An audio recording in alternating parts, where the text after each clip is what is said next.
बिस्मिल्लाहिर्रहमानिर्रहीम। अस्सलाम वालेकुम एवरीवन, कैसे हैं आप सब। आज मैं आप सबके साथ बीफ कढ़ाई बनाने की रेसिपी शेयर करूंगी जो कि बहुत ईजी और मज़ेदार है।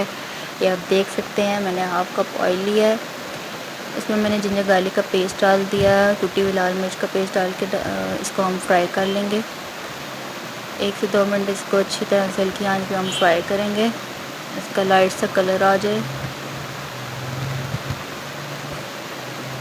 इस तरह से हम इसको करते जाएंगे फ्राई। ये देखिए इसमें कलर आना शुरू हो गया। अब हम इसमें अपना बॉयल बीफ डालेंगे।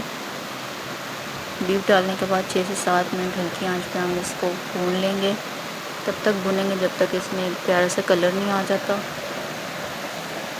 ये आप देख सकते हैं इसमें कलर आना शुरू हो गया। 1/2 टीस्पून हमने इसमें धनिया पाउडर डाल दिया है। धनिया पाउडर डालने के बाद इसको हम अच्छी तरह से आपस में मिक्स कर लेंगे। बीफ का कलर चेंज होने शुरू हो गया है।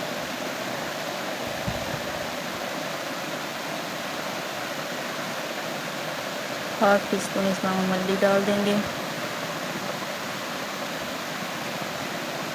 1 टीस्पून हम इसमें नमक डालेंगे, आप अपने टेस्ट के अकॉर्डिंग डाल लें।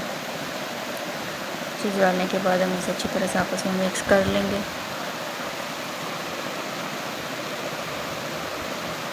टमाटर्स का हम पेस्ट बना लेंगे।